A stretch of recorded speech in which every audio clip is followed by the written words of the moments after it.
मोदीजी त्यांचं term complete नाही करणार. Aditya Yoginathji will be in the office. मला हे 2020मध्येच मी प्रिडिक्ट केलेलं की 2024मध्ये Donald Trump will be the president of America for the second. Handwriting पाहून किंवा सिग्नेचर पाहून त्या व्यक्तीचा काळ असेल, वर्तमान असेल किंवा भविष्यही सांगू शकतो. सगळ्यात पहिल्यांदा तर मला हे सांगा की हे खरंच पॉसिबल आहे का आणि कसं काय पॉसिबल आहे? येस. आज पत्र लिहिणं, कॉलेजमध्येही किंवा शाळेमध्येही जे एक्सरसाइज असतात त्या आता एक्सेलवरती आल्या आहेत, डॉक फाईलवरती आल्या आहेत. आपण डिजिटल युगाकडे चाललो आहे. आता हँडरायटिंग किंवा लिहिणं या गोष्टी मागे पडत चाललो. तर मग याचा खरंच एवढा उपयोग आहे का? तुम्ही आय लेटरवरती जो टिंबवर टाकतात त्याच्यावरती तुमचा कॉन्सन्ट्रेशन, फोकस, युअर सेविंग्स आणि कामात चुका न होणे या सगळ्या ट्रेड्स लपलेले आहेत.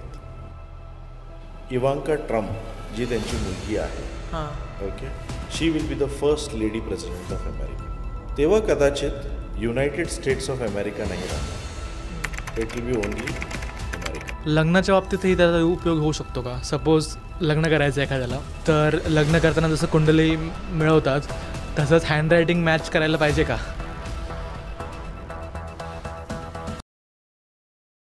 नमस्कार मंडळी. माझ्या मराठी शाळेच्या भिंतीवरती एक वाक्य लिहिलेलं होतं, केसाला वळण लावण्यापेक्षा अक्षराला वळण लावा. आणि आजच्या पॉडकास्टमधून तुम्हाला देखील हे कळणार आहे की शाळेतले मास्तर हे असं का म्हणायचे, शाळेतल्या भिंतीवरती असं का लिहिलेलं असायचं. मंडळी, मी जर तुम्हाला म्हटलं, जर तुमचं हस्ताक्षर तुमचं व्यक्तिमत्व उघडं करतं, तुम्ही किती आत्मविश्वासू आहात, तुम्ही किती प्रामाणिक आहात, तुमचे गुपित विचारसुद्धा तुमच्या लेखनातून समोर येऊ शकतात. आणि जर तुम्ही तुमचं हस्ताक्षर सुधरवलं, बदललं, तर तुमच्या आयुष्यातही सकारात्मक बदल घडून येऊ शकतात. हो, हे सगळं शक्य होतं. आणि आपण याच्याबद्दलच आजच्या पॉडकास्टमध्ये आपलं एक जे व्यक्तिमत्व आहे त्यांच्यासोबत डिस्कशन करणार आहोत, चर्चा करणार आहोत. त्यांनी डोनाल्ड ट्रम्पला देखील अमेरिकेचे राष्ट्राध्यक्ष होण्याच्या आधीच सांगितलं होतं की तुम्ही जिंकणार आहात. त्यांनी सुदेश बेहरीसारख्या बॉलिवूड सेलिब्रिटीपासून तर अनेक नामांकित राजकारणी, उद्योगपती आणि अभिनेत्यांना त्यांच्या हस्ताक्षर आणि यासोबतच त्यांनी 31 शाळा आणि 18 महाविद्यालयातील 4000हूनही अधिक विद्यार्थ्यांना मार्गदर्शन केलं आहे. फार्मा कंपनीज, नामांकित MNCs सोबत त्यांनी काम केलं आहे. आज त्यांनी हजारो पोलीस कर्मचाऱ्यांना देखील क्रिमिनल ग्राफोलॉजीचे प्रशिक्षण दिलं आहे, ज्यामुळे एखाद्या गुन्हेगाराच्या डोक्यात काय चाललं आहे, काय शिस्त आहे हे देखील कळायला पोलिसांना मदत होती आहे. त्यांनी दुबई, दक्षिण आफ्रिका या देशात आंतरराष्ट्रीय स्तरावरती हस्ताक्षराबद्दलच्या कार्यशाळा देखील घेतल्यात. आज आपल्यासोबत आहेत डॉक्टर मनीष पांडे. ग्राफोलॉजी, ग्राफोथेरपी आणि क्रिमिनल ग्राफोलॉजी या क्षेत्रातलं त्यांचा अनुभव अतुलनीय आहे. ग्राफोथेरपीनं आयुष्य कसं बदलतं, याच्या मागचं सायन्स नेमकं काय आहे, तुमचं हस्ताक्षर किंवा स्वाक्षरी तुमच्याबद्दल जगाला काय सांगते आणि गरज भासल्यास ते बदलून तुम्ही तुमच्या आयुष्यात कशाप्रकारे बदल घडू शकता हे आपण आजच्या पॉडकास्टमध्ये उलगडणार आहोत. आणखी एक छोटीशी टिप, तुमचा वेळ वाचवायला तुम्ही ही पॉडकास्ट 1.5x स्पीडमध्ये देखील पाहू शकता.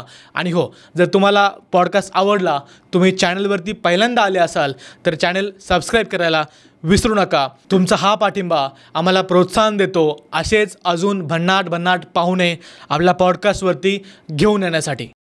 सर नमस्कार, स्वागत आहे तुमचं बोल मराठी या यूट्यूब पॉडकास्टवरती. सगळ्यात पहिल्यांदा मला खूप उत्सुकता आहे आज जे आपलं डिस्कशन होणार आहे त्याच्याबद्दल. म्हणजे कोणी कसं काय एक हस्ताक्षर पाहून, हँडरायटिंग पाहून किंवा सिग्नेचर पाहून त्या व्यक्तीचा पास्ट असेल, म्हणजे भूतकाळ असेल, वर्तमान असेल किंवा इवन भविष्यही सांगू शकतो. सगळ्यात पहिल्यांदा तर मला हे सांगा की हे खरंच पॉसिबल आहे का आणि कसं काय पॉसिबल आहे? नमस्कार, मी doctor Manish Pande, certified handwriting analyst and graphotherapist. Yes, हे एकदम पॉसिबल आहे. मी तुम्हाला भरपूर उदाहरण देईल ह्याच्यावरनं की तुम्हाला लक्षात येईल की अरे असं होऊ शकतं का. तुम्ही जर का ऑब्झर्व केलं तर दोन लोकांचे ठसे, थंब इम्प्रेशन कधी सेम नसतात. बरोबर. तसेही कुठलेही दोन व्यक्तीचे हँडरायटिंग कधीच मॅच होणार नाही. हो. ह्युमन ब्रेनचं युनिक आयडेंटिटी आहे. जसं ब्रेन तुमचं काम करेल तसं तुमच्या बाजूला कोणाचाही कुठल्याही व्यक्तीचं काम करणार नाही किंवा रिस्पॉन्ड करणार नाही. हस्ताक्षर बेसिकली तुमचा मूळ स्वभाव सांगतो. हस्ताक्षरवरनं डेफिनेटली आपण हे ॲनालाइज करू शकतो की तुमचं पास्टमध्ये काय घडलेलं आहे, प्रेझेंटमध्ये काय चालू आहे आणि प्रेझेंट सिच्युएशनवरनं फ्युचरमध्ये काय घडेल त्याचा एक अंदाज बांधू शकतो. आणि आज मला 25 वर्ष झालेत ह्या क्षेत्रात. मी 2001मध्ये हस्ताक्षर शिकण्याचा किंवा कोर्स हे चालू केलेला. 3 वर्ष मी ह्याच्यात प्रचंड रिसर्च केलं आणि फुल टाईम ह्याच्यात मी ॲज अ करिअर म्हणून उतरलो. तर जेव्हा मी कॉन्फिडंट होतो की येस हस्ताक्षर आपण रीड करू शकतो, माणसाचा स्वभाव सांगू शकतो, तेव्हाच मी धाडस केलं की या क्षेत्रात येऊ आपण म्हणून. आणि ह्याचा बेस इतका सिम्पल आहे की जसं मी सांगितलं 2 लोकांचे ठचे मॅच होत नाही, 2 लोकांचे हँडरायटिंग, तसंच डोळ्याचा रेटिनाही मॅच होत नाही. So it is very similar to the handwriting also. ठीक आहे. तर मला मी जर तुम्हाला म्हटलं की असे काही पॉईंट्स सांगा किंवा अशा काही हँडरायटिंगमधल्या काही गोष्टी सांगा की ज्याने आपले जे ऑडियन्स घरी बसून पाहत आहेत त्यांना स्वतःच्या हँडरायटिंगवरून समजेल आणि स्वतःच्या हँडरायटिंगमध्ये चेंजेस करून त्यांचं फ्युचर जे आहे, त्यांचं भविष्य जे आहे अजून चांगलं करू शकतील. अशा काही गोष्टी सांगू शकाल का? मी चला तुम्हाला एक खूप चांगलं उदाहरण देतो. आपण सगळ्यात शाळेत जातो. हो. 5वी कक्षापासून मी चालू करतो. ओके.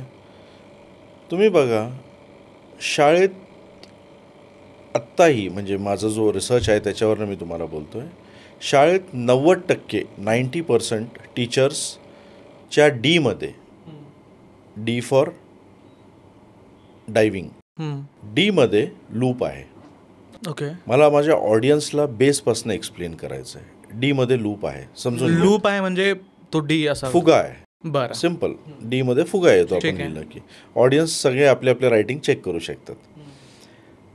टीचरनी तो फुगा काढला डीमध्ये तर 70 ते 80% स्टुडंट्स टीचरला मेंटॉर समजतात आणि ते त्यांच्याही हस्ताक्षरमध्ये लूप येईल. आता तो लूप पुढचे 25 वर्ष तुम्हाला कसा डॅमेज करतो हे समजून घ्या. मी शाळेतनं कॉलेजला जातो. मला कोणी काही म्हटलं, सिम्पल, म्हणजे मी कुठल्या तरी पार्टीत गेलो किंवा कोणीतरी मला टिप्पणी केली माझ्यावरती, अरे हे काय घालून आला आहे, किंवा माझ्या सेन्सिटिव्हिटीला हर्ट केलं, तर ते माझ्या मनाला खूप दुःख होतं. आहे छोटी गोष्ट, पण मनुष्य त्याच्यावरती 3 दिवस विचार करेल आणि ते महत्त्वाचे दिवस निघून जातील. जे कोणी आज हे पॉडकास्ट ऐकतंय किंवा बघताय, आपलं डी चेक करा. तुम्हाला हे अनुभव येईल की शाळेत मी जे डी काढत होतो आणि पुढचे 25 वर्ष मला सेन्सिटिव्हिटीमुळं किती त्रास झालेला आहे. मित्रांचं, नातेवाईकांचं, सोसायटीचं कोणी जर का आपल्याला बोललं तर आपल्याला वाईट वाटतं. समोरच्या व्यक्तीला हा बिहेवियर पॅटर्न तुमचा कळतो. तो त्याला कळाला की त्याला माहीत असतं की तुमच्याबरोबर कसं खेळायचं. मला ही गोष्ट प्रचंड जागृत करायची की एक ट्रेटमधनं जर का ही गोष्ट कळत असेल तर तुमचे जेवढे लेटर्स आहेत A to Z पर्यंत त्याच्यात काय काय घडत असेल तुमच्यावर. सो डी कसा असायला पाहिजे, म्हणजे तो लूपमध्ये नसावा? सिम्पल आहे. रिट्रेस्ड डी म्हणजे लूप नसावा. तुम्ही ज्या हाताने म्हणजे डी काढताना जो लूप वर घेऊन जात आहे त्याच्यावरनंच पेन परत खाली घेऊन यायचं. तुम्ही त्याच्यात जर का लूप आणला तर this is related to sensitivity toward self criticism.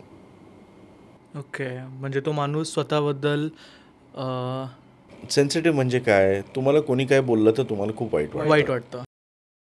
तर तो ट्रेट तुम्हाला कित्येक तरी वर्ष डॅमेज करू शकतो. आणि जर एखाद्याला ते इम्प्रूव्ह करायचं असेल तर?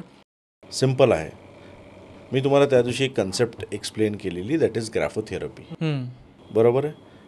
नाव मी जेव्हा माझं करिअर स्टार्ट केलेलं 2003-04 साली मी प्रॅक्टिस करायचो रिसर्च करून, तर मला सगळ्यांनी सांगितलं, मनीषा मला माहीत आहे की हे सगळी गोष्ट आहे, तू ह्याच्यावरती सोल्युशन का शोधत नाही. तर मी म्हटलं जर का हस्ताक्षरवरनं तुम्हाला प्रॉब्लेम आयडेंटिफाईड होत असेल तर नक्कीच त्याला सोल्युशन असेल.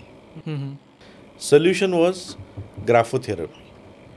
तुम्ही हा डी अक्षर जर का 40 ते 45 दिवस ग्राफोथेरपी शीट्स जो आम्ही डिझाईन केलेला आहे त्याच्यावरती प्रॅक्टिस केलं तर ती तुमची सेन्सिटिव्हिटी एकतर कमी होती नाहीतर निघून जाते. ओके.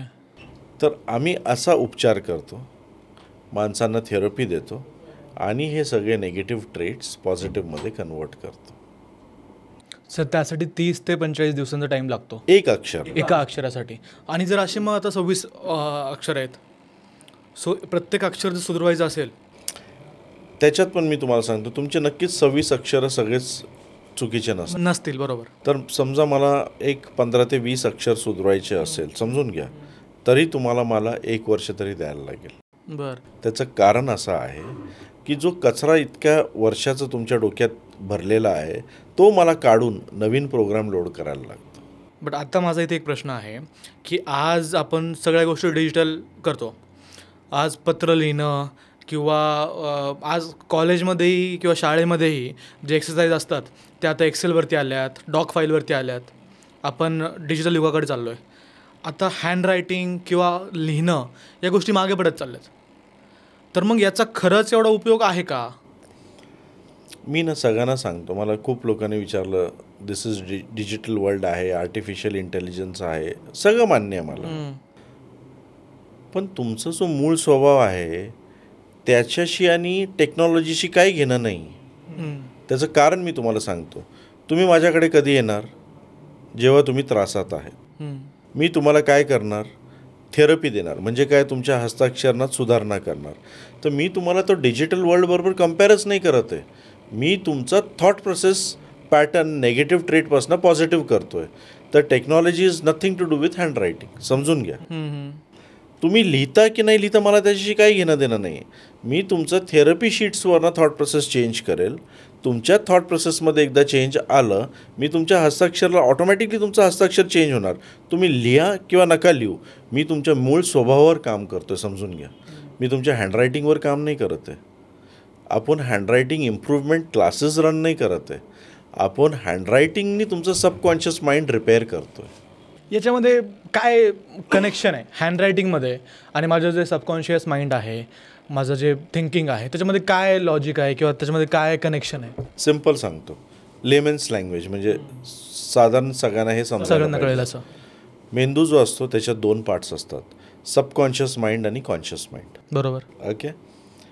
तुमच्या डोक्यात जे काय प्रोग्राम फीड झालेलं आहे लहानपणापासून ते सगळं सबकॉन्शियस माइंडमध्ये स्टोअर्ड असतं.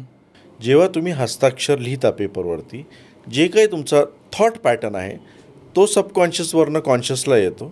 Using the median of fingers ते तुमच्या हँडरायटिंगमध्ये येतं. बरोबर. बरोबर. मला त्याच्यातनं तुमचा स्वभाव कळतो. That is how I am able to read or understand your personality. बरोबर आहे. पर्सनॅलिटी म्हणजे काय? इकडं मी ओव्हरऑल पर्सनॅलिटीची गोष्ट नाही करत आहे. मी साधारण तुमचे ट्रेट्स सांगतो आहे. ट्रेट्स म्हणजे काय? Planning and execution, concentration, will power, temper, या सगळ्या गोष्टींचा मी छडा लावतो तुमच्या हँडरायटिंगवर. बट याच सगळ्या गोष्टी मला असं वाटतं की कोणत्याही व्यक्तीला त्याच्या लाईफमध्ये सक्सेस किंवा त्याच्या लाईफमध्ये काय गोष्टी तो अचीव करणार आहे त्यासाठी इम्पॉर्टंट असतात. विल पॉवर झालं, बाकीच्या ज्या काही गोष्टी तुम्ही सांगितल्या. बरोबर. सो आज हे आणि हे जे नॉलेज आहे किंवा हे जे तुमची कन्सेप्ट आहे किंवा हे जे तुमचा अभ्यास आहे लोकांपर्यंत एवढा पोहोचलेला नाही आहे. काय मग वाटतं तुम्हाला की का नाही लोक जागरूक आहेत याबद्दल? मी तुम्हाला सांगतो, हा जो विषय आहे हे गेल्या 20 ते 25 वर्ष म्हणजे 20-25 वर्ष झाले असतील ते आता भारतात आलेलं आहे. US, युरोप आणि अशा कंट्रीजमध्ये handwriting analysis is been more than म्हणजे 100 वर्ष झालेलं असं समजून. ओके. आपल्या इकडे नवीन आहे. ग्रासरूट कन्सेप्ट एकदम लोअर लेवलला आहे आता. तर माझ्यासारखी काहीच लोक फक्त या क्षेत्रात आहे आणि ते ह्याचा प्रचार करतात की हे समजून घ्या की हस्ताक्षरचं काय रोल आहे. तर येणाऱ्या पुढच्या पिढीला पुढच्या 50 वर्षात ह्याचं जो महत्त्व आहे किंवा ह्याचा डेव्हलपमेंट आहे ते जगासमोर येईल आणि लोक ह्याच्यावरती फोकस करणार. मी तुम्हाला एक छोटा उदाहरण देतो. फ्रान्स आणि इटलीमध्ये जर का तुम्हाला कळालं की हा मनुष्य हँडरायटिंग एक्सपर्ट आहे, हस्ताक्षर तज्ज्ञ, कुठल्याही व्यक्ती त्याच्या बाजूला उभाच नाही राहणार, का? कारण की त्याचा पूर्ण स्वभाव तुम्हाला कळतो ना. हम्म, त्याचे विचार करण्याची पद्धत, त्याच्यात जे काय त्याचे निगेटिव्ह ट्रेट्स असतील किंवा जे काय आयुष्यात चाललेलं सगळंच कळतं. बरोबर. तुम्ही मगाशी आत्ता बोलताना म्हटलात की US मध्ये किंवा बाकीच्या देशांमध्ये तुमच्याबद्दल मी एक आर्टिकल वाचला. तुम्ही डोनाल्ड ट्रम्पला देखील ते जिंकून येण्याच्या अगोदर सांगितलं होतं. त्याचा काय किस्सा आहे नेमका? 2016पासून आपण चालू करू. 2016मध्ये मी सांगितलेलं की Donald Trump will be the president of America first time. मी त्यांची डोनाल्ड ट्रम्पची हँडरायटिंग आणि सिग्नेचर बघितलेलं. ओके. तर जर का तुम्ही प्रेसिडेंटचं सिग्नेचर बघितलं तर पूर्ण अँग्युलर आहे, अँगल्स आहेत त्यांच्या रायटिंगमध्ये. बरं. ओके. मी माझं स्टडी लावून हे शोध लावलं त्यांच्या रायटिंग आणि ह्याच्यावरनं की हा मनुष्य प्रेसिडेंट बनणार की नाही, आणि माझं रीडिंगच्या हिशोबाने मला आलं हो. तर Donald Trump became the president of America जेव्हा हिलरी क्लिंटन त्यांच्या अपोजिट. हो हो. बरोबर आहे. दॅट वॉज इन 2016 बिकॉज हे मी प्रेडिक्ट केलेलं. 2020मध्ये मला हे माहीत होतं की ट्रम्प सेकंड टर्मला पण जिंकून निवडून येणार, बिकॉज ते त्यांच्या हस्ताक्षरण सिग्नेचरमध्ये दिसतं आहे. तर मध्ये एक टर्म बायडनचा गेला. हो. मला हे 2020मध्येच मी प्रिडिक्ट केलेलं की 2024मध्ये Donald Trump will be the president of America for the second term. तुम्ही परत ऑब्झर्व केलं त्यांच्या अगेन्स्ट एक वुमन कॉन्टेस्टंट होती. मुद्दा तो नाही आहे. मुद्दा हा आहे की त्यांच्या हस्ताक्षरमध्ये हे क्लिअरली दिसत होतं की त्यांना ती पदवी किंवा त्या पोस्टला ते एलिजिबल आहेत आणि ते तिकडं पोचणार. मी पाहिलं की तुमच्याबद्दल जेव्हा रिसर्च करत होतो त्यावेळेस मी एक्सवरती पाहिलं की तुम्हाला डोनाल्ड ट्रम्प फॉलो करतायत. डोनाल्ड ट्रम्प पण फॉलो करतात ते आणि इवांका ट्रम्प पण फॉलो करते. Okay, great. तुमची आता सध्या टीम किती मोठी आहे आणि तुम्ही कसं काम करता आता? माझं जवळपास 12 लोकांची टीम आहे. वेगळ्या वेगळ्या सिटीजमध्ये माझी टीम सेट आहे. आणि आमचं जो काम आहे तो ज्या सिटीमध्ये मी असतो किंवा मी विजिटला जातो तिकडं माझी टीम ऑलरेडी अपॉइंटमेंट्स अरेंज करून ठेवतात. मी जातो, एक 3 ते 4 दिवसात सगळ्यांचे अपॉइंटमेंट्स घेतो. त्यांचं हँडरायटिंग ॲनालिसिस असेल किंवा कोणाला ग्राफोथेरपी द्यायचं असेल किंवा सिग्नेचर मेकओव्हर करायचं असेल. आत्ता रिसेंटमध्ये एक हैदराबादची खूप मोठी कंपनी आहे, त्यांनी त्यांचं लोगो डिझायनिंग माझ्याकडे दिलं. Okay. They are into bakers. तर अशा सगळ्या कामं मी त्या सिटीत जाऊन त्या सिटीत ते सगळं काम करून त्या हिशोबाने लोकांना थेरपी देऊन किंवा जे काय असेल ते सगळं करून वी वर्क अकॉर्डिंगली. ग्रेट.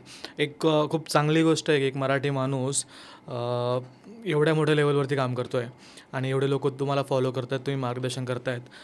मला अशा काही गोष्टी तुम्हाला विचारायच्या आहेत की ज्याने आज जे आपले व्ह्युअर्स आहेत त्यांना त्यांच्या आयुष्यावरती पॉझिटिव्ह इम्पॅक्ट करता येईल. वेगवेगळ्या फील्डमध्ये काम करणाऱ्या लोकांबद्दल आपण बोलूया. सगळ्यात पहिल्यांदा मला तर हे समजून घ्यायचं आहे की आज हँडरायटिंग सगळ्यात जवळची असते एखाद्या विद्यार्थ्याला, बरोबर, जो आज कॉलेजमध्ये शाळेमध्ये शिकतो आहे, 10वी-12वीचे एक्झाम्स आहेत किंवा कॉम्पिटेटिव्ह एक्झामचे प्रिपरेशन वगैरे करतायत. तर त्या मुलांनी त्यांच्या हस्ताक्षरामध्ये काय चेंजेस करायला पाहिजेत की ज्याने कॉन्सन्ट्रेशन असेल किंवा अजून काही गोष्टी असतील की ज्याने त्याला फायदा होईल, ॲकॅडमिक्सवरती फायदा होईल, असं काही तुम्ही सांगू शकाल? नक्कीच. आता मी तुम्हाला अजून एक उदाहरण देतो अल्फाबेटला घेऊन. तुम्ही कुठलाही एक शब्द घेऊन सांगू शकत नाही की मी ह्या सगळ्या गोष्टींवर काम करतो. बरोबर. आता जसं तुम्ही कॉन्सन्ट्रेशनचा उल्लेख केला तर सिम्पल आहे. तुम्ही आय लेटरवरती जो टिंब वर टाकतात त्याच्यावरती तुमचा कॉन्सन्ट्रेशन, फोकस, युअर सेविंग्स आणि कामात चुका न होणे या सगळ्या ट्रेट्स लपलेले आहेत. अच्छा, कसा असायला पाहिजे टिंब? तो सिम्पल आहे. आईच्या डॉटवरचा टिंब जवळ असायला पाहिजे. ओके. जर का आपल्या ऑडियन्सनी चेक केलं तर त्यांच्या लक्षात येईल की आईचा डॉट आमचा लांब पळतोय, त्याच्यामुळे फोकस आणि कॉन्सन्ट्रेशन होत नाही. त्याचं सिम्पल कारण आहे. म्हणजे ज्या व्यक्तीचा आईचा जो टिंब आहे तो वरती आहे त्याच्यामध्ये कॉन्सन्ट्रेशनची कमी आहे. सिम्पल आहे ना. तुम्हाला हात उचलून तो टिंब द्यायचा आहे. बरोबर. तर जितकं तुम्ही जवळ टिंब देणार तितकं तुमचा फोकस वाढेल आयुष्यात सगळ्या गोष्टींचा. प्रॅक्टिकली ट्राय करू शकता, तुम्हाला लक्षात. पण जर कोणी टिंब देत नसेल, गोल काही करतात आय आणि वरती गोल करतात. सिम्पल आहे. त्याचंही सांगतो, जे वर गोल करतात they are very creative person. Okay. आणि I won't say drawback, but there is a child hidden in them. म्हणजे छोटा बाळ त्यांच्यात लपलेला आहे. तो कधी बाहेर येऊ शकतो, प्रकट होऊ शकतो. सो जे सर्कल करतात they R creative, and in graphology आम्ही सांगतो की चाइल्डिश पण आहे. चाइल्डिश पण आहे. बट मी असं सांगेल की it's not a negative trait. पॉझिटिव्हच आहे ते. ॲब्सोल्यूट. बरं, अजून काही गोष्टी अशा? उदाहरण वाय. बरोबर आहे. खूप लोक ना ते वाय असा हँगिंग ठेवतात. हँगिंग म्हणजे खालचा जो वायचा स्टेम असतो त्याला त्यांनी लूपमध्ये कन्वर्ट नाही केलेलं आहे, फक्त खाली असं खाली सोडलंय, फक्त लाईन मारतात खाली. हां. ही लोक आयुष्यात प्रचंड लोनली असतात. त्यांचं किती मित्र असू दे, कोणी असू दे, घरचे असू दे, सगळं त्याला कुठेतरी वाटतं मी आयुष्यात एकटा आहे. आणि अशी लोक कधीही कोणावर विश्वास टाकत नाही. Okay, great. आणि जर वायला खूप वेळेस खाली घेऊन परत सर्कल करतात, राऊंड करतात, वरती घेतात. नाही, it all depends case to case. आता काही लोक जे पूर्ण सर्कल कंप्लीट करतात ते वर्क कंप्लिशन खूप चांगलं करू शकतात. ओके. काही लोक वायमध्ये असं क्लॉचं अँगल बनवतात. क्लॉ इज लाईक जो वाघाचे पंजे असतात त्याला क्लॉ म्हणतो. बनवत असेल तर कुठल्या तरी पैशाच्या व्यवहारात ते हेराफेरी करतात. अच्छा, असं आहे. बरं, मी तुमच्याबद्दल स्टडी करताना हेही वाचलं की तुम्ही खूप साऱ्या पोलिसांना देखील मदत केलेली आहे. जे क्रिमिनल्स असतात त्यांच्या हँडरायटिंग पाहून पोलिसांना त्यांच्या तपासामध्ये काही फायदा होऊ शकतो. तर असे काही इंटरेस्टिंग प्रसंग तुम्ही सांगू शकाल का? मी काही गोष्टी तुम्हाला असं सांगतो की जे आपलं पोलीस ट्रेनिंग स्कूल खंडाळा आहे आणि जे नवीन ऑफिसर्स किंवा नवीन जे येतात स्टुडंट्स येतात, जे पोलीस भरतीला येतात, मी त्यांना ह्याचे क्लासेस घेतलेले आहेत. त्यांच्या PTS खंडाळ्याला जाऊन त्यांना शिकवलेलं आहे की हस्ताक्षर कसं असायला पाहिजे किंवा काय व्हायला पाहिजे. तर ह्याच्यात काय होतं माहिती आहे का, ॲटलिस्ट त्यांना एक बेसिक आयडिया येतो की काय कसं क्रिमिनलला आपण ट्रेस करू शकतो. असं आहे. मला आत्ता आठवतं 2007ला अडगाव नाशिकला त्यांचा एक सेमिनार ठेवलेला त्यांनी फॉर ऑल द ऑफिसर्स. तर त्यांनाही मी हस्ताक्षरवरनं कसं हे ओळखायचं ह्याचं ट्रेनिंग दिलेलं. तर अशी मी 8-10 ट्रेनिंग त्यांना दिलेले आहेत. तर त्यांच्या लाईफमध्ये जे प्रसंग येतील ते त्याच्याने ते हे करतील, म्हणजे ते शोध लावतील. तर मी म्हटलं की माझी गरज नाही तर काही बेसिक ट्रेड्स मी त्यांना शिकवणार. तर नक्कीच त्यांना त्याचा फायदा झाला असेल पुढे. बरोबर. असा काही प्रसंग आहे का की एखाद्या पोलिसांना तुम्हाला काही सांगितलं की मला अशा क्रिमिनलला पकडण्यामध्ये काही फायदा झाला? 2007मध्ये एक केस होती, नाशिक पोलीसकडेच होती ही केस, की एक व्यक्तीचं मर्डर झालेलं आणि ते शोधत होते की हे बाबा हे कोणी केलेलं आहे किंवा काय. तर मी हस्ताक्षरवरनं हा शोध त्यांना लावून दिलेला की ही जी केस आहे ते त्याच्या कुठल्या तरी क्लोज फ्रेंडनीच केलेली आहे, माझ्या मित्रांनी केलेली आहे, तुम्ही तसं तपास लावा.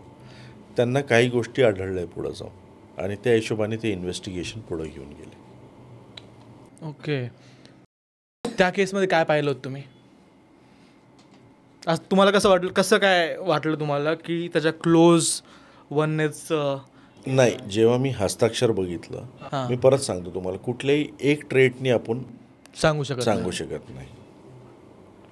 मला चांगलं आठवतं ही केस अशी होती की मला हे लक्षात आलं की तो व्यक्ती जो या केसमध्ये इन्वॉल्ड आहे त्याचं जो हस्ताक्षर होतं त्याच्यात भरपूर पेस्टी फॉर्मेशन्स होते, खूप वर खाली होतं, एक लाईनीत नव्हतं, स्टेबल नव्हतं. आणि काही ट्रेट्स आम्हाला असे दिसले, जसं समजा तो व्यक्ती जो व्यक्ती एक्सपायर झालेला आहे किंवा ह्यांनी मारलं आहे त्याचं नाव लिहितो. तर जेव्हा तो त्याचं नाव लिहितो त्याच्यात खूप काही गोष्टीचा उलगडा असतो. बिकॉज जर का त्यांनी ही ॲक्ट केलेली आहे तर he will not have a good opinion. तो चांगलं मत कधीच ठेवणार नाही त्या व्यक्तीबद्दल. तर त्या लेटरमध्ये स्पेसिफिकली तुम्ही ऑब्झर्व करा, ते नाव नॉर्मली खाली येतं फ्रॉम द नॉर्मल हँडरायटिंग. त्याच्यावरून आपण एक जजमेंट बांधू शकतो की हे आहे. असे आम्ही 7-8 ट्रेड्स कन्फर्म करतो आणि मग आम्ही आमचा वर्डिक देतो. सो एका गोष्टीवरून नाही तुम्ही जज करत, तुम्ही मल्टिपल गोष्टी असतात त्या स्टडी करता आणि त्यानंतर तुमचं जे काही ओपिनियन असेल ते देता, बरोबर.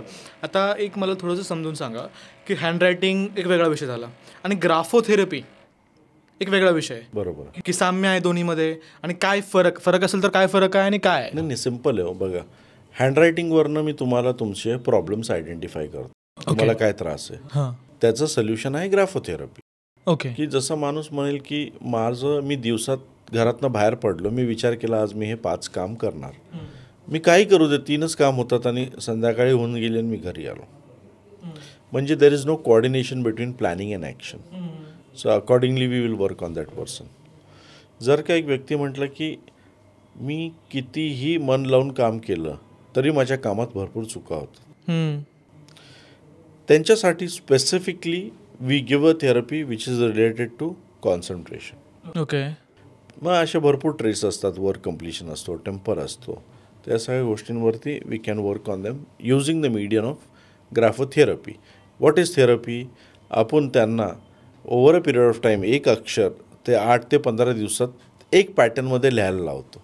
So it happens that slowly there is a positive change in their subconscious mind. असं आहे. सो म्हणजे जेवढं आता माझ्या लक्षात आलं आहे की ग्राफोथेरपी मागे सायन्स सबकॉन्शियस माइंडचं आहे. बरोबर. तुम्ही तुमच्या ब्रेनवरती काम करता, तुमच्या हॅबिट्सवरती काम करता, थिंकिंगवरती काम करता आणि ते तुमच्या हस्ताक्षरातून दिसतं. बरोबर. आणि तुम्ही त्याच्यावरती काम करताय. बरोबर. आता एक मला थोडासा इंटरेस्टिंग प्रश्न विचारायचा आहे स्वतःबद्दल. सपोज मी जर तुम्हाला दाखवलं माझं हँडरायटिंग काय आहे त्याच्यावरनं तुम्ही काही प्रिडिक्ट करू शकता का? 100%. मला A4 साईजवरती हां 10 to 15 लाईन्स तुमच्या लागतील अनरोल्ड पेपरवर, जो आपण कम्प्युटर स्टेशनरीला लावतो ना, ब्लँक पेपर. 10 ते 15 ओळ लिहा आणि सही करा. ठीक आहे. मग मी अगोदर काही लिहिलेलं असेल चालेल? चालेल. ठीक आहे. साईन करावं लागेल. पेपर ब्लँक पाहिजे. ओके, ठीक आहे. सो पाहूया काय होतं आहे. आता कॅमेरा चालूच आहे आपला. मी काही गोष्टी लिहिलेल्या आहेत. मागची जी पॉडकास्ट होती त्याच्यामध्ये मी काही नोट्स बनवल्या होत्या, तर त्या लिहिलेल्या आहेत. मी फक्त खाली एक सिग्नेचर करतो माझी. चालेल. एक सिग्नेचर असेल तर 1 करा, 2 असेल तर 2 करा. एकच मी जनरली करतो. ठीक आहे. बट हस्ताक्षर खूप खराब आहे माझं. अजून एक गोष्ट मला ऑडियन्सला सांगायची आहे. ज्या व्यक्तीचं हस्ताक्षर खूप खराब असतात तेच लोक लाईफमध्ये सक्सेसफुल असतात. अच्छा. ओके. आता जे मी तुमचं रायटिंग बघतोय, let's start from your personal life and then let's go towards professional life. Personal थोडं तुम्हाला हे देतो. तुम्ही रोज सकाळी उठलात तर तुम्ही हा विचार करतात की मी आज एक्सरसाइज करायला पाहिजे, कुठल्याही प्रकारचा व्यायाम. बट किती अंमलमध्ये आणतात ते खरं नाही आहे. कारण की काहीतरी काम असतं, कुठेतरी जायचं असतं, शूट असतो. सो तुम्ही हे ट्राय करता की मी रेग्युलरली करायला पाहिजे, पण ती एक रेग्युलॅरिटी येत हे फक्त तुमच्या डोक्यात विचार चाललेले आहेत. सेकंडली, तुम्ही जेव्हा फ्री बसलेले असणार तेव्हा तुम्हाला खूप वेळा वाटेल की मी जुनी गाणी ऐकायला पाहिजे, मला तो सूदिंग इफेक्ट देतो. So you listen to old songs. पहिले तुम्ही काही लोकांवरती ब्लाइंडली ट्रस्ट करत होता. ओके, फ्रेंड्स म्हणा, रिलेटिव्स म्हणा, सोसायटी म्हणा. Now you have completely put a pause, because अशी काही गोष्ट घडली असेल इन द पास्ट की तुम्ही म्हणताय की नाही बाबा आता कोणावरती आपण विश्वास करू शकत नाही. ओके, मला असंही दिसतं आहे की तुमचं इंट्युशन पॉवर खूप स्ट्रॉंग आहे. उदाहरण, तुमचे आई किंवा वडील दोन्हीपैकी एक हायली इंट्युटिव्ह असतील तर ते तुमच्या जीन्समध्ये ट्रान्सफर झालेलं आहे आणि पुढं तुमच्या मुलात जाईल ती गोष्ट. So your intuition power is strong. आता इंट्युशन म्हणजे काय की बाबा कोणीतरी तुमच्याकडे काही सल्ला मागायला आला, मी समोर ते फ्लॅट घेऊ का, असं आहे. तुम्ही त्याला म्हणणार ओके घेऊन टाक, तुला फायदाच होईल त्याच्यातनं, त्याला बेनिफिट होईल. इन युअर केस जर का if you don't listen to your intuition you might go wrong. Intuition is like inner voice, तो तुम्हाला सांगतो हे कर, हे करू नको. त्याचा इम्पॅक्ट खूप स्ट्रॉंग असतो. सो तुम्हाला असं म्हणायचं की माझं इंट्युशन स्ट्रॉंग आहे, सो मी माझ्या इंट्युशनवरती डिसिजन घेतलेले. तुमचं इंट्युशन स्ट्रॉंग आहे तर तुम्ही जर का तुमचा डिसिजन फर्स्ट थॉटमध्ये जो विचार आला त्याच्याने गेलात तर तुम्हाला त्याचा बेनिफिट होईल. पण मला तुमच्या हस्ताक्षरवरनं असं बघून वाटतंय की तुम्हाला वाटतंय की मी समोरच्या माणसाचं कल्याण केलेलं माझं काहीच नाही झालेलं युझिंग द इंट्युशन. तर असं तुम्हाला फिलिंग आहे का? वाटतं कधी कधी की आपण पॉझिटिव्ह याने करतो बट आपल्याला काही भेटत नाही रिटर्नमध्ये. मला असं दिसतंय तुमच्या रायटिंगवरनं की घरात कोणाला तरी गुडघेदुखी आणि पाठीचाही त्रास आहे. Okay. And you yourself have to visit a dentist. दातांच्या डॉक्टरकडे जायला लागेल. मला हां. अच्छा. तर भरपूर काय काय मेडिकल, मेंटल, फिजिकल या सगळ्या गोष्टींवरती काम करायचं आहे. But let me tell you, you are very very intelligent. You know the trick of the trade. You know your business. Okay. थोडं आत्ता चिडचिड वाढलेली आहे असं मला दिसतंय. त्याच्यावरती काम करणं गरजेचं आहे. अच्छा. आता मी तुम्हाला तुमचं प्रोफेशनल लाईफबद्दल 1-2 पॉईंट सांग. तुम्ही आता ह्या व्यवसायात आहेत म्हणजे पॉडकास्ट शूटिंग आणि हे. तुमची धडपड हीच असती की मी दुसऱ्यापासून काय वेगळं करू आणि मला त्याचं काय एक्नॉलेजमेंट भेटेल किंवा मी ह्याला कसं पुढं घेऊन जाऊ शकतो in a different way. So you think a lot on those lines also. So very few people, खूप कमी लोक आहेत जो विचार करतात स्वतःला अपग्रेड करायचं.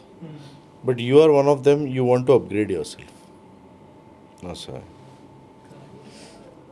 But let me tell you, you are highly intelligent. तुमचं इंटेलेक्च्युअल लेवल खूप चांगलं आहे. असं आहे. So I gave you a live analysis. खूप छान माहिती दिली तुम्ही. मला वाटतं त्यातले सगळेच पॉईंट्स जवळजवळ. माझा भाऊ आहे, आता कॅमेऱ्यासमोर बोलतो, त्याला गुडघ्याचा प्रॉब्लेम आहे खूप, म्हणजे वय कमी त्याचं. बट काहीतरी जे एक लिक्विड असतं कुठलं तरी, सो त्याचं ते काहीतरी प्रमाण कमी आहे त्याचं, सो त्याने त्याला गुडघ्याचा त्रास वगैरे होतो. रिसेंटली या सगळ्या सेटअपमुळे थोडीशी चिडचिड वाढली आहे. तोही पॉईंट बरोबर आहे तुमचा. आणि खूप वेळेस विचार करतो आपण की समोरच्याला चांगला सल्ला देण्याचा. आणि तेच माझं इंटेन्शन राहतं की नेहमी समोरच्याला जर काही मला जर चांगला सल्ला देता आला, त्याच्या आयुष्यामध्ये काही बदल घडवता आला, रिटर्नमध्ये काही मिळेल नाही मिळेल ती अपेक्षा नसते. बरोबर. बट इन रिटर्न म्हणजे माझा थॉट नेहमी हाच आहे की समोरच्याला काहीतरी चांगलं मिळायला हवं. इवन पॉडकास्टिंगही जेव्हा मी करतो किंवा इवन मी व्हिडिओजही जेव्हा बनवतो तेव्हा इंटेन्शन हेच राहतं की जी ऑडियन्स आहे त्यांना काहीतरी व्हॅल्युएबल इन्फॉर्मेशन मिळावी. आणि आपण जे सपोज बाकीचे जे पॉडकास्टिंगवाले करतायत ते न करता काहीतरी वेगळं करावं, काहीतरी क्रिएटिव्ह करावं, काहीतरी इन्फॉर्मेटिव्ह करावं, काहीतरी व्हॅल्यू ॲड करावी सोसायटीमध्ये. ते आहे. ग्रेट. आणि आता सिग्नेचरवरनं काय तुम्ही आता मी तिकडंच येणार होतो. हां. तुमच्या सिग्नेचरवरनं आपण तुमचं प्रोफेशनल लाईफ आयडेंटिफाय करतो. मी तुमच्या सिग्नेचरवर मला एकच गोष्ट सांगायची आहे. बाय द एंड ऑफ 2026 म्हणजे बिगिनिंग ऑफ 2027 तुमचं हा पूर्ण सेटअप स्वतःचा असेल. Means you will own a place.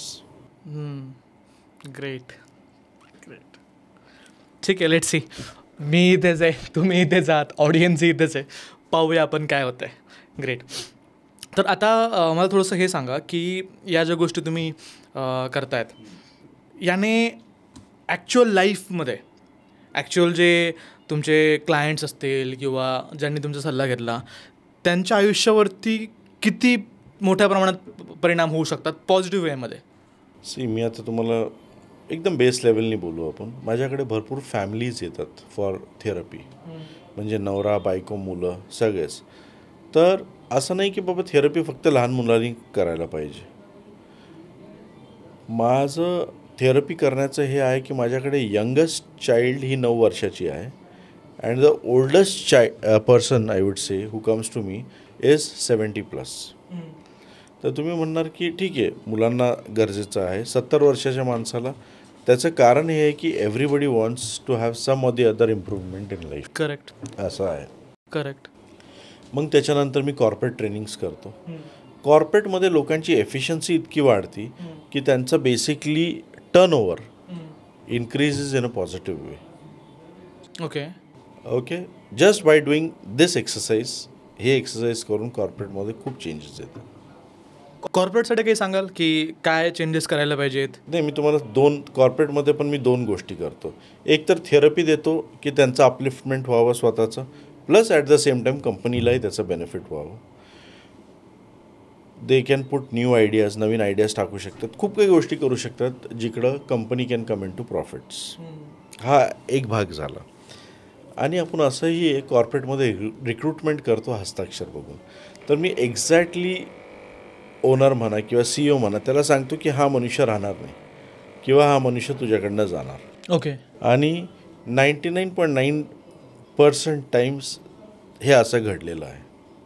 की तुम्ही जो सांगितलं आहे मनुष्य जाणार आहे तो गेला आहे. येस, सोडून गेलेला आहे. ग्रेट. मला थोडंसं सिग्नेचरबद्दल सांगा की आता सिग्नेचर एक अशी गोष्ट आहे की तुम्ही हँडरायटिंग करा नका करू, बट तुम्हाला साईन तर करावीच लागते. मे बी ऑफिशियल गोष्टींसाठी साईन करावं लागते, कुठेही आपण गेलो तर साईन तर करावीच लागते. तर सिग्नेचरमध्ये काय गोष्टी इम्प्लिमेंट करायला पाहिजेत सामान्य लोकांनी, सगळ्यांनीच, की ज्याने त्यांच्या लाईफवरती काहीतरी पॉझिटिव्ह इम्पॅक्ट होईल? सिम्पल आहे बघा, सिग्नेचरमध्ये कुठलाही गोलाकार म्हणजे कुठलंही कव्हरिंग किंवा काय असं पॅटर्न यायला नाही पाहिजे. ओके. सेकंडली, तुम्ही सगळ्यांनी सिग्नेचर अंडरलाईन करायला पाहिजे तुमचं. ओके. बिकॉज दॅट एकच line that will show your confidence level. हां हां. ओके. त्याच्यानंतर it depends on case to case basis की काही 1 टिंब देतात, काही 2 देतात आणि काही 3 टिंब देतात. हो, देतात, लास्टला देतात किंवा वरती देतात. तर खाली किती समजा 1 2 3 टिंब दिले तर इट इज पॉझिटिव्ह. मी तुम्हाला सांगतो कसं आहे. जो व्यक्ती 1 टिंब देतो तो नेहमी विचार करेल की माझी इन्व्हेस्टमेंट फक्त लँड किंवा गोल्ड कुठल्याही एक विषयात तो इन्व्हेस्ट करेल. जो 2 टिंब देतो तो म्हणतो की मी माझं इन्कम डिस्ट्रीब्युशन असं करेल की 2 रुपये आलेत तर 50 पैसे गेले ग्रोसरीमध्ये, 20 पैसे गेले सेविंगमध्ये, 10 पैसे गेले फलाना फलाना. तो ते बायफर्गेशन करतात इन्कमचं. आणि ह्याच्यात काय महत्त्वाचं असतं माहीत आहे का, तुमचं placement of signature is very important. की तुम्ही सरळ एकच लाईनमध्ये लिहिताय का तुम्ही 30 to 40 डिग्रीज अपवर्ड्स लिहिताय. This plays a very vital role. कसा? बिकॉज समजून घ्या, सिम्पल लेमेन्स भाषेत सांगायचं तर तुमचं सिग्नेचर हा स्टेबल आहे. त्याला मी अँगल चेंज करून असं वर्क केलं, so it is moving in the upward direction. That means it is positive. Okay. आता मी माझं सिग्नेचर पाहतो.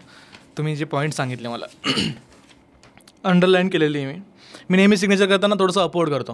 म्हणजे माझी पहिल्यापासून सवय आहे की सपोज लाईन आडवी असेल तर थोडंसं असं तिरका हात जातो माझा. तर ते काय सांगतं? मी तुम्हाला एक सिम्पल सांगतो. जर का मी तुमची सिग्नेचर बघितली तर मेनी अ टाइम्स म्हणजे खूप वेळा तुम्ही तुमचंच लेटर कट करताय बघा सिग्नेचरमध्ये. सो इफ यू कट करताय म्हणजे त्या लाईनला टच होतोय बघा ते. हो हो हो हो. तर त्याच्यात काय असतं माहिती आहे का, तुम्ही जर का अंडरलाईन केलं तर थोडं खाली करा. इमिजिएटली चिटकून केलं तर नेहमी तुम्हाला काही ना काही तुम्ही त्रासातच असणार. सो म्हणजे ही जी सिग्नेचरमध्ये जी लाईन मी खाली मारतो, अंडरलाईन करतो, त्याला खाली करायला. कुठल्याही लेटरचं पाय कट नाही व्हायला पाहिजे. Okay okay. किंवा जर मी त्याला 2 पार्टमध्ये डिवाईड केलं? 2 पार्टमध्येच डिवाईड होतो ना, तुमचं नाव आणि सरनेम. नाही, जे सिग्नेचर मी केलं आहे, आता ही जी लाईन आहे इथे एक लाईन मारली आणि इकडे एक लाईन मारली. नाही, तसं नाही करायचं. त्याने निगेटिव्ह काही इम्पॅक्ट? निगेटिव्ह हे आहे की तुम्ही जर का फुल लाईन एका स्ट्रेसमध्ये नाही मारली तर it shows that your confidence level is low. Simple. तुम्ही ते ब्रेक घेताय मग लाईन मारताय तर तुम्ही स्वतःबद्दलच शुअर नाही की तुम्ही काय करताय. ओके. सो कॉन्फिडन्स तिथे कमी होऊन जातो. डगमगा चाहता है. Great great. ठीक. तर सर, मला अजून एक प्रश्न होता की हे जे हँडरायटिंग तुम्ही जे पाहता ते सगळ्या लँग्वेजमध्ये आहे की फक्त इंग्लिशमध्ये तुम्ही त्याला ऑब्झर्व करू शकता, की मराठीमध्ये पण आणि बाकीच्या ज्या काही लिपी आहेत त्याच्यामध्ये पण? 2007 मी दुबईला ट्रॅव्हल केलेलो. तर तिकडं लोक अरबिकमध्ये लिहायचे. तर I can analyse any language in the world. पण त्याचं नॉलेज तुम्हाला असणं गरजेचं असेल? काही गरजेचं नाही आहे. मी स्ट्रोक्सवरती माझा अभ्यास आहे. ओके. तर अरबी असू द्या, स्पॅनिश असू द्या, फ्रेंच असू द्या, रशियन असू द्या किंवा जर्मन असू द्या, I analyse any language in the world. तुम्हाला ते वाचता जरी नाही आलं काहीच तरी देखील तुम्ही? सिम्पल आहे. 2-3 फक्त मी टिप्स तुम्हाला सांगतो. हँडरायटिंगचं प्रेशर, त्याच्यासाठी लिखाण समजायची काही गरज नाही. ते कसं लिहिलेलं आहे, ते स्ट्रोक्स लेफ्टला जातात का राईटला जातात, आणि पेपरवरती त्या अक्षरांचा प्लेसमेंट कसा आहे. दीज आर हे फ्यू थिंग्स, म्हणजे काही गोष्टी मी तुम्हाला सांगितलं. ग्रेट. पॉलिटिकल काही तुम्ही मला एक्झाम्पल देऊ शकता का, की एखादं सिग्नेचर पाहून, सपोज नरेंद्र मोदीचं सिग्नेचर तुम्ही पाहिलं किंवा अजून कोणाचं एखाद्या पॉलिटिकल लीडरचं सिग्नेचर पाहून तुम्ही काही प्रिडिक्ट करू शकता? मी एवढंच सांगू शकतो की मोदीजी पूर्ण, म्हणजे आता समजा त्यांचं टर्म कंप्लीट नाही करणार, आणि Aditya Yoginathji will be in the office as our next prime minister. खूप मोठं भाष्य तुम्ही करताय. ग्रेट. ठीक आहे, पाहू आपण काय होतं आहे. तुमचे अजून काही एक्झाम्पल्स असे, जसं ट्रम्पबद्दल तुम्ही सांगितलं, ट्रम्पची सिग्नेचर तुम्ही पाहिली, त्या रिलेटेड काही सांगू शकाल? मी जेव्हाही ट्रम्पचं सिग्नेचर बघतो तर त्यांचं आता सेकंड टर्म चालू आहे. तर मला सगळ्या ऑडियन्सला एक महत्त्वाची गोष्ट सांगायची आहे. इवांका ट्रम्प जी त्यांची मुलगी आहे, okay, she will be the first lady president of America. तेव्हा कदाचित युनायटेड स्टेट्स ऑफ अमेरिका नाही राहणार. It will be only America.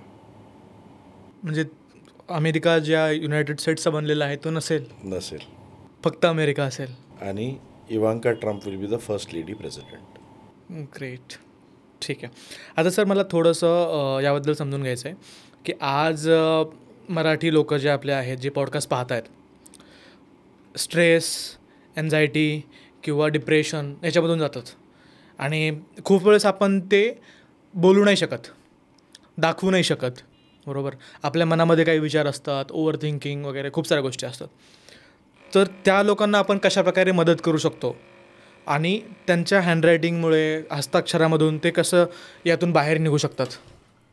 मी तुम्हाला ना एक 2-3 उदाहरणच्या अँगलनी तुम्हाला हे समजवतो. माझ्याकडे एक US वरनं एक क्लायंट होती, आणि ती माझ्याकडे ऑनलाईन आलेत. ती काहीच नाही बोलली मला. तिने हँडरायटिंग सॅम्पल पाठवला आणि आम्ही ॲनालिसिस करत होतो. तर मला असं आढळलं की ती काहीतरी डिप्रेशनच्या अँगलनी तिच्या हस्ताक्षरात दिसतं आहे. तर ती मला बोलली की सर मी प्रेग्नंट आहे म्हणून. तर मी थोडं डीप स्टडी केलं तर माझ्या लक्षात आलं की ही सुसायडल टेंडन्सीजच्याकडे वळत आहे. मग मी त्यांना काउन्सल केलं. मी म्हटलं खरं खरं सांगा काय चाललं आहे तुमच्याबरोबर, आणि तुम्ही एवढे निगेटिव्ह का विचार करता. ते ढसाढसा ती रडायला लागली. तर तिने असं शोध लावला की तिचं जो मॅरिड लाईफ आहे तो नीट चाललेला नाही आहे, आणि तिचं अशा डोक्यात आहे की आता मूल पण जन्माला येणार, मग पुढं काय होणार. तर त्याच्यापेक्षा why should not I commit suicide, me suicide करायला पाहिजे. मी कधीच समोरच्या माणसाला हे शब्द वापरत नाही किंवा त्यांना डायरेक्ट असं कुठलीही गोष्ट विचारत नाही. मी इनडायरेक्टली त्यांना गोष्टीत फ्रेममध्ये आणलं, आणि एंड ऑफ द सेशन मी म्हटलं तुम्हाला कसं वाटतं आहे. तर ते म्हटली सर तुम्हाला खरं सांगू का, मला असं वाटलेलं की माझा जीव संपून टाकावा, पण तुमच्याशी बोलल्यानंतर मला असं वाटलं कुठंतरी एक होप आहे माझ्या आयुष्यात की मी परत फाईट बॅक करून येऊ शकते. सगळे लोक त्यांच्या प्रोफेशनमध्ये काम करतात, बट जर का तुम्ही कोणाचा जीव वाचू शकला किंवा त्यांना डिप्रेशनमधनं बाहेर काढू शकला, तर मी नेहमी विचार करतो की it's a very social and a noble cause. तर हा जो प्रोफेशन आहे ते मला सॅटिस्फॅक्शन देतं. बरोबर. म्हणजे रात्री मी जेव्हा झोपायला जातो तर 3 सेकंडमध्ये मला झोप लागते. म्हणजे दिवसभरात मला असं माहीत आहे की मी माझं काम प्रामाणिकपणे केलेलं आहे. आणि जेव्हा असे केसेस येतात मी खूपच सिन्सिअरली त्यांच्यावरती काम करतो, because humans life is very costly according to me. कुठलाही व्यक्ती असू दे, आणि जर का माझ्याकडे ती एबिलिटी आहे ते रीड करायची, ते ओळखायचं, तर त्यांना मी बाहेर काढू शकतो. मला अशी घटनाही घडलेली मी तुम्हाला सांगतो. एक व्यक्ती होता, तो चांगल्या एक मॅन्युफॅक्चरिंग कंपनी म्हणजे कार डीलरच्या शोरूममध्ये काम करत होता. तो माझ्याकडे आला. तर हे मी जवळपास एक 10 वर्ष जुनी गोष्ट करतो आहे. तर तो जो मॅनेजर होता तो म्हटलं, सर हा माझा सबऑर्डिनेट नवीन जॉईन झाला, तुम्ही याचं सिग्नेचर बघा. तर मी सिग्नेचर आणि हस्ताक्षर घेतलं. तर मला काहीतरी प्रॉब्लेम वाटला. तर मी त्या मुलाला नाही बोललो, पण त्या मॅनेजरला बोललो की हा सुसायडल थॉट प्रोसेसमध्ये चाललेला आहे, तुम्ही बघा काय होत असेल मला सांगा, आपण त्याची मदत करू. तो विषय संपला. ते लोक गेले. मी माझ्या कामात बिझी झालो. 1 का 1.5 वर्षांनी तो व्यक्ती मला परत भेटला, मॅनेजर त्यांचा. तो म्हटला, अहो सर त्या मुलाने सुसाईड केलं ना. मला ऐकून इतकं वाईट वाटलं. त्याच्यानंतर मी ठरवलं, मला अशी केस दिसली तर तिकडंच मी त्या माणसाला धरतो, त्याच्याशी बोलतो, सगळं बोलतो, त्याच्याशी बोलतो, त्याला या सिच्युएशनमधनं काहीही होऊन दे, कसं बाहेर काढायचं त्याच्यावरती काम करतो. सो असे खूप सारे लोकांची तुम्ही चांगल्या भरपूर लोकांना मी मदत केली असेल, गायडन्स दिलेला आहे, मदत केलेली आहे. ग्रेट. तुमची ही जर्नी केव्हापासून स्टार्ट झाली आणि याच्या मागे येण्याचा उद्देश काय होता? मी तुम्हाला सांगतो, माझं ग्रॅज्युएशन संपल्यानंतर मी 2001मध्ये खूप मोठ्या फार्मास्युटिकल कंपनीमध्ये. ग्रॅज्युएशन कशामध्ये केलं तुम्ही? मी कॉमर्समध्ये ग्रॅज्युएशन. कॉमर्समध्ये केलं. तर मी एक फार्मास्युटिकल कंपनीमध्ये अकाउंट्स डिपार्टमेंटमध्ये जॉबला लागलो. 6 महिन्यातच मला लक्षात आलं की हे माझं फील्ड नाही आहे. म्हणजे ते डेबिट, क्रेडिट, बॅलन्स शीट मी खूप लांब आहे. आणि मला नेहमी होतं की आयुष्यात आपल्याला काहीतरी आउट ऑफ द बॉक्स करायचं. तुम्ही विश्वास नाही करणार, मी अक्षरशः रोडवरनं चालत जात होतो. माझ्या कानात कोणीतरी बोललं, असं मला वाटलं की तुझं आता करिअर तुला सापडणार आहे किंवा भेटणार आहे. मी त्या रेस्टॉरंटमध्ये गेलो.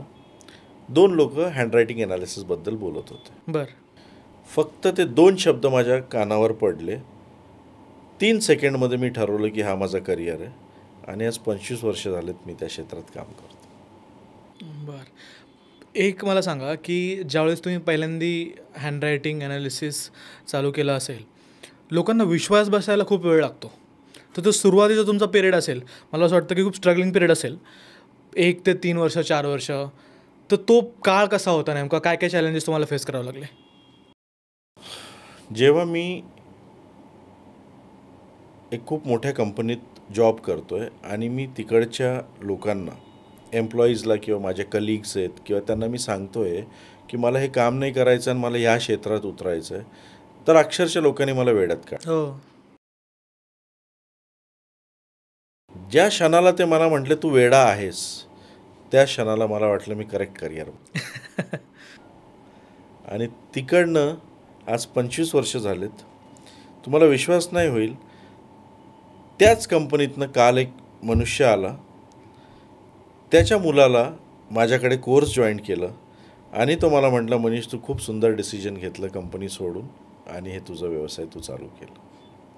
तर मला तो जो एक सॅटिस्फॅक्शन होतं ना, कोणतरी तुम्हाला एक्नॉलेज करणं किंवा बोलणे, हा खूप वेगळा असतो. बरोबर. तर मी त्याला म्हटलं तू नको काळजी करू, हा माझा मुलगा समजून मी त्याला ट्रेन करेल आणि आता या विषयात तो माझ्याबरोबर, मी त्याला थेरपीची ट्रेनिंग देतो. तुमची सुरुवात कशी झाली नेमकी? म्हणजे जेव्हा तुम्ही ठरवलं की तुम्हाला हँडरायटिंग या क्षेत्राकडे यायचं आहे, तर तुम्हाला कोणी गाईड करायला होतं, तुम्ही ट्रेन करायला होतं, काही कोर्सेस त्याचे असतात, काय प्रोसेस त्याची नेमकी? सिम्पल आहे. मला कोणीही गाईड करायला नव्हतं, कोणीही नव्हतं. फक्त माझा मित्र होता, परेश बिलीमोरिया. बरं. तो अजूनही आहे. बरं. आर्किटेक्ट आहे बाय प्रोफेशन. तर मी त्याला जाऊन हे सगळं सांगितलं. कसं आपण 21-22 वर्षाची यंग असतो. तर तो पण म्हटला, मला बोलला चल बघू मनीष काय आहे. तर त्यांनी गुगल केलं, शोध लावला, ओके याचे कोर्सेस फाइंड आउट केले हँडरायटिंग ॲनालिसिसचे.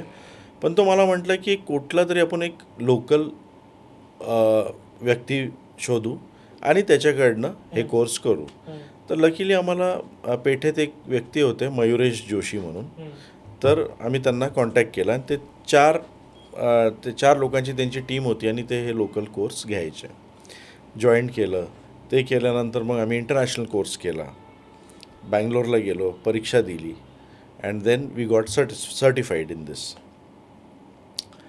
तर हा विषय असा आहे ना की ज्याला इंटरेस्ट आहे त्याच्यात, तोच ह्याच्यात काम करू शकतो. माझ्या मित्रांनी मी 7-8 वर्ष त्यांनी माझ्याबरोबर हे काम केलं, जोस तर मी कंपनीमध्ये जॉब करत होतो. तो आर्किटेक्ट होता. जेव्हा मी फुल टाईम ह्याच्यात उतरलो तर तो म्हटलं, मनीष मी माझं फील्ड. सो तुम्ही तोपर्यंत 7-8 वर्ष जॉब करत होते कन्सल्टिंग. बिकॉज काय होतं, मी रिसर्च करत होतो ह्याच्यात. मी हे बघत होतो की बाबा ह्याच्याने माझं घर चालेल का, हे होऊ शकतं. तर तो पूर्ण जजमेंट घेतल्यानंतर मी म्हटलं येस, मी या क्षेत्रात काहीतरी मोठं करू शकतो. आणि 2008 मी फुल टाईम हे काम करायचं चालू केलं. 2008 पासून मग आत्तापर्यंत तुम्ही याच्यामध्ये फुल टाईम करतायत. तर या तुमच्या मागच्या काही वर्षामध्ये बॉलिवूड रिलेटेड काही एक्सपिरियन्स तुमचे आलेत का? बॉलिवूड एखाद्या सेलिब्रिटीला तुम्ही काही सल्ला दिला आहे, सांगितलं आहे? असे भरपूर बॉलिवूड सेलिब्रिटीजला मी सल्ला दिलेला आहे. त्यांच्यापैकी एक आहे सुदेश बेरी. सुदेश बेरी मला वाटतं बॉर्डर मूवीमध्ये आहेत. बॉर्डर मूवीमध्ये होते आणि आता कलर्स टेलिव्हिजनमध्ये ते प्रोग्राम्समध्ये. राईट काही सिरियल त्यांची आहे तिथे चालू. हां.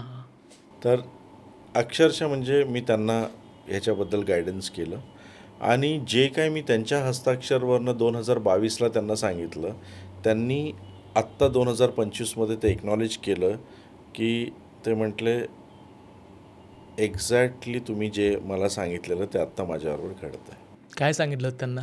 त्यांचे काही पर्सनल गोष्टी होतात, प्रोफेशनल होतात. बरं. तर जसं प्रॉपर्टी रिलेटेड होतं किंवा त्यांच्या करिअरला घेऊन होतं, तर तसं मी त्यांना गायडन्स दिलेलं आणि त्या हिशोबाने ते म्हटले की नक्कीच ही गोष्ट घडणार आहे. फॉर एक्झाम्पल आता मी तुमचं रायटिंग जेव्हा बघितलं तर मला कळालं की 2027 एंड किंवा 2028 बिगिनिंगला तुमचं स्वतःचं स्टुडिओ होईल. हे मला तुमच्या हस्ताक्षर आणि सिग्नेचरवरनं दिसलं. खूप भरपूर हस्ताक्षर तज्ज्ञ आहेत जे तुम्हाला प्रेझेंट सिच्युएशन सांगणार, बट मी तुमचं सबकॉन्शियस माइंड स्टडी करून as time is running ahead, म्हणजे काही गोष्टी पुढचे मला सबकॉन्शियसली तुमच्या रायटिंगमध्ये दिसतात जे तुम्हालाही माहीत नाही, त्याचे मी प्रिडिक्शन्स करून सांगतो आणि जेव्हा ते घडतात तेव्हा तुम्ही माझ्याकडे येतात की सर एक गोष्ट घडलेली आहे. म्हणजे मला पण तुम्हाला 28ला कॉन्टॅक्ट करावं लागेल, रिच आउट करावं लागेल? 100%. ग्रेट. काही आता थोडंसं मला असे काही पॉईंट सांगा सिग्नेचर रिलेटेड, की कशी सिग्नेचर असायला पाहिजे, काय सिग्नेचरमध्ये चेंजेस करायला पाहिजेत की जेणेकरून डेली लाईफमध्ये मला त्याचा फायदा होईल. बघा, मला ना ऑडियन्सला हे खूप महत्त्वाचं सांगायचं आहे की कोणाहीकडनं सिग्नेचर डिझाईन करून घेऊ नका तुमचं. सिग्नेचर डिझाईन देखील करावं लागतं. मेकओव्हर ज्याला म्हणतात आपण, डिझायनिंग किंवा मेकओव्हर. तुम्ही कोणाचं तरी ऐकता, एक स्टेम तिकडं वाढवलं, एक काहीतरी तुम्ही केलं, असं काही करू नका. टिंब दिला, लाईन काही करू नका. त्याचं कारण हे आहे की तुमचं प्रोफेशनल लाईफ त्याच्याने हॅम्पर किंवा डिस्टर्ब होऊ शकतो. तुम्ही कोणाकडेही जा, बट प्रोफेशनली ज्या व्यक्तीला ह्याचं चांगलं नॉलेज असेल त्याच्याकडनंच सिग्नेचर तुमचं डिझाईन करून घ्या. आता डिझायनिंग म्हणजे काय, जो तुमचं नाव आणि सरनेम आहे किंवा जे काय असेल, जे तुमचं पॅटर्न असेल, त्याच्यात फक्त ग्राफोथेरपीच्या लेटरनी कसं लिहायचं, त्याचा अँगल कसा असायला पाहिजे, अल्फाबेट्स कसे तुम्ही लिहायला पाहिजे, all those things are important. आम्ही त्या हिशोबाने डिझाईन करतो आणि आम्ही नुसतं डिझाईन करत नाही, आम्ही तुम्हाला 2-2.5 महिने ते प्रॅक्टिस करायला देतो. दर आठवड्याला तुमचे सेशन्स असतात माझ्याबरोबर आणि मग आपण सिग्नेचर इम्प्लिमेंट करतो. कसे अँगल असायला पाहिजेत? फॉर एक्झाम्पल, हस्ताक्षर बघितलं की काही लोकांचे 30 ते 35 डिग्री अपवर्ड्स जायला पाहिजे. काही लोकांना खाली अंडरलाईन करणं मस्ट आहे. काही लोकांना एकच टिम द्यायचं आहे, काहींना 2 द्यायचे आहेत आणि काहींना 3 द्यायचे आहेत. तर तुम्हाला माहीत आहे की ही गोष्ट करायची आहे, पण ते कुठल्या स्पॉटला आणि कुठं ते करायचं त्याला महत्त्व आहे. मी तुम्हाला खूप चांगलं उदाहरण देतो. जे कोणी सिग्नेचर सही करून शेवटी लाईन ड्रॉ करतात आणि त्याच्या बाजूला टिंब देतात, ते खूप डेंजरस असतं. ते त्यांची स्वतःची प्रोग्रेस अडवतात. लाईन मारून पुढे डॉट देतात. मला वाटतं आमचे एक केमिस्ट्री टीचर होते, तर ते असंच करायचे. त्याने काय होतं, तुमचं करिअर किंवा ग्रोथ इज स्टॅग्नंट. तुम्ही त्या केमिस्ट्री टीचरचं ऑब्झर्व केलं असेल तर ते त्याच प्रोफेशनला त्यांनी पुढं काहीच केलं नसेल, तेच केलं, त्यांचं आयुष्य रिटायर झालं असेल, झालं. जर का तुम्ही डॉट खाली देताय, पण कुठल्या पोझिशनला, तुमच्या नावाच्या खाली डॉट देताय का सरनेमच्या खाली डॉट देताय का तुमच्या आई वडिलांच्या इनिशियल खाली डॉट देताय, त्यालाही महत्त्व असतं. त्याने काय कसं रीड करायचं त्याला, जर एखादा व्यक्ती नाही तर आम्ही काय करतो, त्याला त्याचं लोकेशन कुठं त्यांनी डॉट द्यायला पाहिजे हेही त्याला समजून देतो आणि का द्यायला पाहिजे. फॉर एक्झाम्पल, एक व्यक्ती जर का एक डॉट देत असेल तर तो काय करेल, सगळी त्याची इन्व्हेस्टमेंट जो आहे तो एकच ठिकाणी टाकेल. आणि जो 2 डॉट देतो तो त्याची इन्व्हेस्टमेंट म्हणजे त्याच्याकडे ₹1 आहे तर तो 20 पैसे सोन्यात टाकेल, 40 पैसे जमिनीत टाकेल, 30 पैसे म्युच्युअल फंडमध्ये टाकेल. सिक्युअर्ड इन्व्हेस्टमेंट्स मला म्हणायचं. 2 डॉटवाले ह्या पॅटर्ननी चालतात. आणि जे 3 डॉट टाकतात, मी नेहमी बघितलेलं आहे, ते काही करू द्या, 45 नंतर त्यांचा आयुष्यातला रिअल प्रोग्रेस चालू होतो. आता सिग्नेचरबद्दलच थोडंसं मला विचारायचं आहे की सिग्नेचर लिहिताना सरनेम लिहायला पाहिजे पूर्ण, नाव लिहायला पाहिजे पूर्ण, किंवा नाव आणि सरनेम दोन्ही पूर्ण लिहायला पाहिजे, किंवा फक्त इनिशियल लिहायला पाहिजे, असं काही आहे का की बेटर काय राहील? सर्वात बेस्ट तुमचं पूर्ण नाव, वडिलांचं इनिशियल आणि तुमचं आडनाव हे एकदम क्लिअरली वाचायला यायला पाहिजे. आणि हे पूर्ण सिग्नेचरमध्ये असावं. पण ते कसं लिहायचं ते आम्ही डिझायनिंग करतो. बरं. पण आता जसं माझं केस आहे, माझं सरनेम खूप मोठं आहे, नावही मोठं आहे. काही प्रॉब्लेम नाही सर. तुम्हाला सिग्नेचर कंटिन्युअसली आयुष्यात करायला नाही लागत. तुम्ही महिन्यात किती सिग्नेचर करता सांगा. खूप रेअर. आणि जे खूप भरपूर सिग्नेचर करतात पण मी असं डिझायनिंग करतो त्यांच्यासाठी सही की त्यांना त्यांचेच सही करायला मजा येईल. अच्छा. तर ह्याच्यात छोटं किंवा मोठं नसतं. ह्याच्यात महत्त्वाचा हा असतो की तो तुम्हाला कुठल्या प्रकारे बेनिफिट देणार आहे. म्हणजे तुम्हाला हे माहीत आहे का, तुमचा जो आडनाव आहे सरनेम, त्याच्यात तुमचं प्रोफेशन लपलेलं आहे. हे कोणाला माहीतच नाही. कसं? उदाहरण, मनीष पांडे, बरोबर आहे. तर पांडेचा जो पी आहे तो वुमन फिगर, म्हणजे आजूबाजूला जितक्या बायका असतात त्यांच्याबरोबर माझा व्यवहार कसा आहे ते डिनोट करतो. And ANDE signifies my profession. Okay. तर तो कसा मी लिहायला पाहिजे त्याला महत्त्व आहे. आणि मी माझ्या प्रोफेशनला किती महत्त्व देतो आहे ते त्याच्यावरनं कळतं. जर का मी फक्त लिहितो आहे मनीष आणि पी, मी पुढं काहीच लिहित नाहीत पूर्ण surname. So I am respecting all woman around me, but I am not giving importance to my profession. तर मी माझं एक तर प्रोफेशन कधीही सोडू शकतो, कधीही प्रोफेशन चेंज करू शकतो, मी काही करू शकतो. It is very risky. लोकांना हे सगळ्या गोष्टी माहीतच नाही. ओके.